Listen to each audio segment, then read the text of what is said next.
اگر پہل کرتا ہے تو گھمنڈ سے وہ پاک ہے، پہل نہیں کرتا ہے تو کہیں نہ کہیں اس کے دل کے اندر کینہ، کپٹ، غرور، گھمنڈ ہے، جس کی وجہ سے وہ سلام کرنے میں پہل نہیں کرتا ہے۔ حضرت عمر سے اللہ سلام کرتے ہیں، صحیح حدیث ہے، اور ان کا حساب ہوتا ہے۔ حضرت عثمان غنی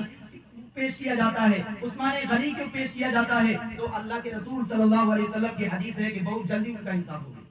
اور اس کی ایک وجہ ہے، اس کے اندر ایک واقعہ ہے، اتنی جلدی ان کا حساب ہوتا ہے کہ پوچھئے مت۔ اللہ کے رسول صلی اللہ علیہ وسلم عید کے موقع سے وہ جا رہے تھے عیدگاہ، تو راستے میں جا رہے تھے تو حضرت عائشہ جو ان کی بیوی ہے وہ کہتی ہے کہ یا رسول اللہ کچھ سامان مہیا کر دیجئے، ہمارے پاس یتیم، بیوہ، فقیر آئیں گے تاکہ ہم کو کھلا سکے۔ اللہ کے رسول صلی اللہ علیہ وسلم کہتے ہیں کہ میرے پاس نہیں، اور کہہ کر چلے جاتے ہیں۔ وہیں پر حضرت عثمان غنی جو بڑے مالدار تھے وہ موجود تھے، نبی آگے بڑھے،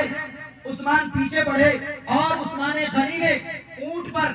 بہت سارا سامان، کھانے اور پینے کے ساتھ سامان کو مہیا کر کے لا کر صرف حضرت عائشہ کے گھر نہیں پہنچایا، بلکہ آپ صلی اللہ علیہ وسلم کی جتنی ازواج مطہرات تھی، ان کی جتنی بیویاں تھی، ساری بیویوں کے گھر وہ سامان پہنچا دیے۔ اور آتے ہیں تو دیکھتے ہیں کہ غریب فقیر حضرت عائشہ کے گھر میں لائن لگائے ہوئے کھا رہے ہیں۔ اللہ کے رسول پوچھتے ہیں کہ یہ کیسے ہوا؟ وہ کہتے ہیں کہ عثمان نے یہ سارا ساز و سامان مہیا کیا۔ اللہ کے رسول صلی اللہ علیہ وسلم دعا کرتے ہیں یا رحمان سہل الحساب یا علی عثمان، کہ اللہ حضرت عثمان پر حساب کو آسان کر دینا۔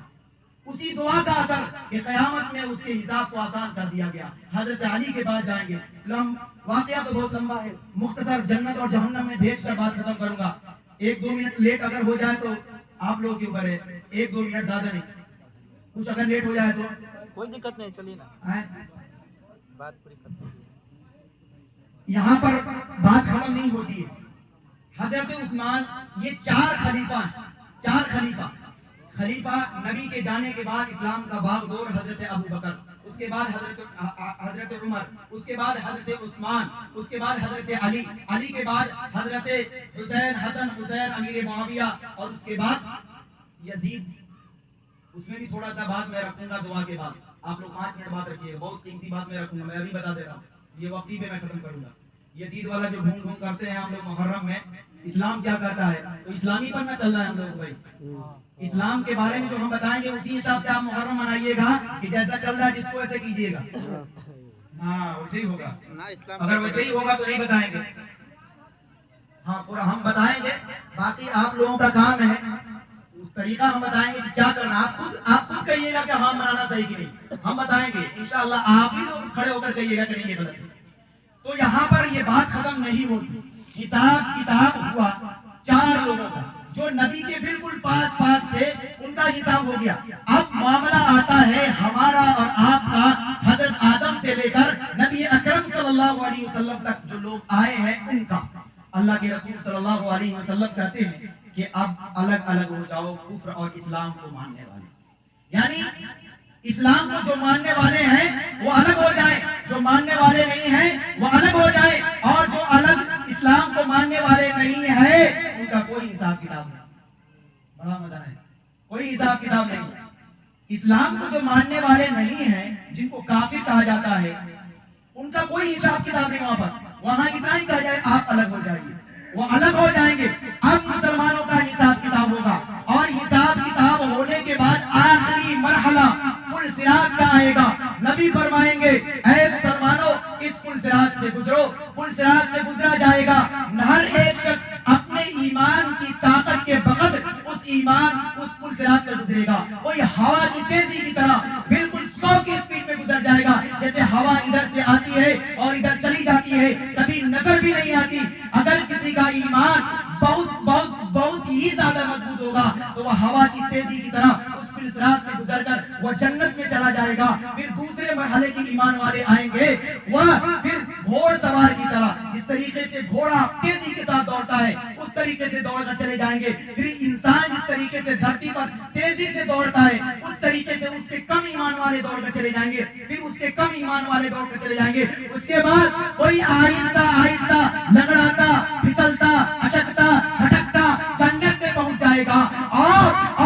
اور اللہ نہ کرے کہ ہم لوگوں کا حشر ایسا ہو کہ ہم کھٹکتے کھٹکتے اٹکتے اٹکتے اسی پل صراط کے نظر ہو جائے، اور اس پل صراط کے نیچے جو جہنم اللہ نہ کرے کہ ایسا ہو کہ اس پل صراط پر سبھی کو گزرنا ہے، جو اچھا ہوگا دوڑ کر گزرے گا، جو برا ہوگا وہ وہیں پر پھسل کر گر جائے گا اور اس کے لیے جہنم کا سوال ہو جائے گا، وہ جہنم میں چلا جائے گا۔ نبی بھی جنت میں، نبی کے چاہنے والے بھی جنت میں، نبی کے ماننے والے بھی جنت میں، اور جو اسلام کو نہیں مانتے ہیں ان کو اللہ نے پہلے ہی الگ کر دیا تھا، کیونکہ ان کا ایک خاص ٹھکانہ اللہ نے بہت اچھا بنایا ہے ان کی سواگت کے لیے، کوئی حساب کتاب نہیں، ان کا ایک الگ سواگت کے لیے ایک ٹھکانہ ہے جس کو نار اور جہنم کہا جاتا ہے، بغیر حساب کتاب، کیونکہ حساب کا معاملہ کب آتا ہے؟ حساب کا معاملہ جب آئے گا جب ہمارے پاس ایمان ہوگا، اگر ایمان ہی نہیں ہوگا کوئی حساب کتاب نہیں، ڈائریکٹلی جہنم ہے۔ ایمان ہے تو حساب کتاب، حساب میں اچھا ہے تو جنت میں اچھے طریقے سے، حساب میں برے ہیں تو اس برائی کو کاٹنے کے لیے آپ کو جہنم میں جانا پڑے گا۔ اب جنت اور جہنم میں جانے کے بعد بھی معاملہ ختم نہیں ہوا میرے عزیزو، اللہ کی رحمت اور نبی کی رحمت سے ابھی مایوس مت ہوئیے، اللہ کے رسول صلی اللہ علیہ وسلم کی چاہت، ان کی مغفرت اور بخشش کو آپ دیکھیے، جنتی جنت میں چلے گئے، جہنمی جہنم میں چلے گئے، کچھ دنوں کے بعد اللہ تبارک و تعالی حضرت جبرائیل علیہ السلام کو بھیجیں گے کہ جاؤ تھوڑا جنتیوں کا حال خبر تو معلوم کر لو کہ کس حال میں۔ حضرت جبرائیل علیہ السلام جو ایک فرشتہ ہیں، اڑنے والے ایک فرشتہ ہیں جو معصوم ہیں، وہ آئیں گے اور جہنم میں چلے جائیں گے، داروغہ اجازت جہنم میں چلے جائیں گے،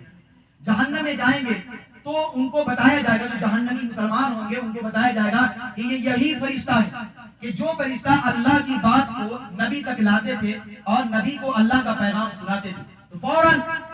وہاں پر جو مسلمان جہنمی ہوں گے ہوش میں آ جائیں گے، یہ صحیح حدیث کا واقعہ، ہوش میں آئیں گے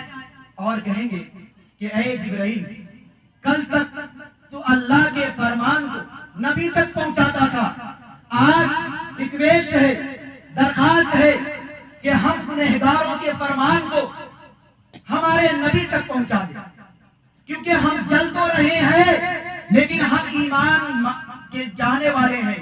ہم مومن مسلمان تھے، گناہوں کی وجہ سے جل رہے ہیں، آخر وہ نبی کیسے برداشت کر لے کہ جو نبی جنت میں اس وقت تک نہیں گیا جب تک سوال اور حساب کتاب نہیں ہوا، آپ ہم گنہگاروں کے پیغام کو نبی تک جنت میں لے جا کر پہنچا دیجئے۔ حضرت جبرائیل علیہ السلام اللہ کے پاس آتے ہیں، اللہ فرماتے ہیں جس چیز کا وعدہ تم نے کیا اس وعدے کو پورا کرو، جاؤ جنت میں جاؤ اور نبی کو ان کے بارے میں بتاؤ۔ حضرت جبرائیل جنت میں جاتے ہیں، نبی اکرم صلی اللہ علیہ وسلم دیکھتے ہیں، جو تو پہلے کے یار ہیں، ان کا واسطہ پہلے سے ہے، پہچان لیتے ہیں، کھڑے ہو جاتے ہیں اور کہتے ہیں کہ جبرائیل بتاؤ تمہارا آنا کیسے ہوا؟ تو وہ کہتے ہیں یا رسول اللہ، آج بھی جہنم کے اندر آپ کے چاہنے اور ماننے والے جل رہے ہیں، نبی کے فرمان، نبی کی عزت کو دیکھیے، ان کی محبت کو دیکھیے، وہ عیش و عشرت کے ساتھ جنت میں مزے لے رہے ہوں گے۔ جیسے ہی حضرت جبرائیل کی زبان سے یہ آواز نکلے گی کہ اے نبی، آپ کے چاہنے والے، آپ کے ماننے والے آج بھی جہنم میں جل رہے ہیں، نبی اٹھ کھڑے ہو جائیں گے، حیران ہو جائیں گے، پریشان ہو جائیں گے، سجدے میں گریں گے، اللہ سے بات کریں گے، اللہ فرمان جاری کرے گا کہ اے جبرائیل، آپ کہہ دیجئے کہ بخشش کبریٰ کا ان کو سرٹیفکیٹ دے دیا گیا، آپ جائے اور جا کر جن کو چاہے ان کی بخشش کر دیں۔ وہاں پر اللہ اعلان کرتے ہیں، پھر جبرائیل کیا اعلان کرتے ہیں یہ بھی سنیے۔ حضرت جبرائیل علیہ السلام کہتے ہیں کہ جتنے بھی جنتی ہیں وہ بھی ان کے ساتھ ہو لیں، اور جو جس کو پکڑ لے گا وہ جہنم سے آزاد ہو جائے گا۔ نبی آہستہ آہستہ دلہے کی طرح جنت سے نکل رہے ہیں اور ان کے پیچھے ان کے ساتھی جو جنت میں ہیں وہ باراتیوں کی طرح جنت سے نکل رہے ہیں، جہنم کی طرف جا رہے ہیں، اور جانے کے بعد نبی جس کی بخشش کراتے ہیں سب نکال دیے گئے، اور جو جس کو پہچانتا ہے ان کو نکال دیا گیا۔ یہاں تک کہ حدیث میں ہے اگر کسی مومن مسلمان نے کسی کو ایک گلاس پانی بھی پلایا ہوگا اور وہ جنت میں چلا جائے گا وہ اس کو جہنم سے بچا دے گا۔ یہاں پر یہ بخشش ہو جائے گی، لیکن وہ جہنم میں جل کر راکھ ہو چکے ہوں گے تو اللہ تبارک و تعالیٰ کہیں گے کہ ان کو نہر حیات میں ڈال دو۔ ایک ایسی نہر ہے، نہر حیات میں زندگی، کہ اس کوئلے کی طرح سب کو نکالا جائے گا، کوئلے کی طرح نکالنے کے بعد ان کو نہر حیات میں ڈال دیا جائے گا۔ نہر حیات میں ڈالا جائے گا تو بالکل جس طریقے سے پہلے تھے صحیح طریقے سے ان کو زندگی مل جائے گی، ان کو جنت میں ڈالا جائے گا۔ لیکن جنت میں جانے کے بعد بھی یہ ایک چیز میرے کو چھوٹ گئی، بڑا انٹرسٹنگ وہ بات ہے۔ جہنم میں جو یہ موقع پیش آیا، کیوں آیا؟ جبرائیل کو کیوں بھیجا اللہ نے؟ جبرائیل علیہ السلام کو اس لیے اللہ نے بھیجا کہ جہنم میں سب تھے، غیر مسلم، مسلم جو گنہگار تھے، سب تھے۔ اللہ تبارک و تعالیٰ نے اپنی قدرت سے ایک ایسا شیشہ بیچ میں ڈال دیا کہ ادھر والے لوگ ادھر والے کو دیکھ سکتے ہیں۔ جو مومن مسلمان گناہ کی وجہ سے جہنم میں جائیں گے وہ اوپر کے طبقے میں ہوں گے، ان کو کچھ کم عذاب ملے گا۔ تو شیشہ اللہ تبارک و تعالیٰ اپنی قدرت سے ڈال دیں گے کہ ادھر والا آدمی ادھر والے دیکھ لے۔ تو وہاں پہ غیر مسلم کہنے لگے، تانا دینے لگے، ہم تو نہیں مانتے تھے اس لیے جل رہے ہیں، تم تو مانتے تھے تم بھی جل رہے ہو۔ ایسا نہیں رہتا نا، ارے تم مانتے تو تم بھی جل رہے ہو۔ اللہ کو یہ گوارا نہیں ہوا، اللہ کو یہ اچھا نہیں لگا، اسی لیے اللہ نے حضرت جبرائیل کو بھیجا کہ جاؤ، مجھے اور نبی کو ماننے والوں کو تانا دیا جا رہا ہے۔ جب حضرت جبرائیل علیہ السلام آئے ہیں اور نبی کو وہاں لے گئے ہیں، نبی کی بخشش سے ان جہنمیوں کو جو گناہ کی وجہ سے جل رہے ہیں ان کو نکالا گیا اور نہر حیات میں ڈالا گیا، پھر ان کو جنت میں ڈالا گیا، لیکن ان کی پیشانی پر ایک مہر لگا دی گئی تھی کہ یہ سفارشی لوگ ہیں۔ اس کے بعد جنت میں جو پہلے سے تھے بعد میں آنے والے اتارے گئے تو انہیں سفارشی ہو گئے، ٹیکا لگا گیا تھا، ایسا مسئلہ ہے ٹیکا، جیسا وہ جنت میں مسیح ہے ٹیکا لگا ہوا ہے، تو ان لوگوں کو اچھا نہیں لگا، آر محسوس ہو رہا ہے۔ اتقاء الرحمن ایک نام ہے، اس پہ لکھ دیا جائے گا اتقاء الرحمن، یعنی رحمان کی بخشش سے، ان کی مغفرت سے ان کو عذاب کیا گیا۔ تو پہلے سے جو جنتی ہوں گے اپنے عمل کی وجہ سے، عمل کیا؟ اللہ کی رحمت اور نبی کی رحمت کی وجہ سے جنت میں ہوں گے، ان پر ہنسیں گے، کہیں گے کہ یہ کیسے ہوگی؟ تو اللہ تبارک و تعالیٰ کو پھر وہ ٹیکا والے لوگ یاد کریں گے اور سجدے میں گر کر کہیں گے کہ اللہ آپ نے ہم پہ رحم کیا، جہنم سے جنت میں ڈالا، آج یہ جنتی ہمیں جینے نہیں دے رہے ہیں اور کہہ رہے ہیں کہ تو سفارشی ہے، اس ٹیکے کو صاف کر دیجئے۔ اللہ تبارک و تعالیٰ کہتے ہیں اس ٹیکے کو لگا کر تمہیں ذلیل کرنا مقصد نہیں تھا، بس اس لیے لگایا گیا تاکہ تم اللہ کو پکارنے والے بن جاؤ۔ آج تم نے مجھے پکارا، تمہیں معاف کر دیا گیا، اس پیشانی کو بھی صاف کر دیا جائے گا۔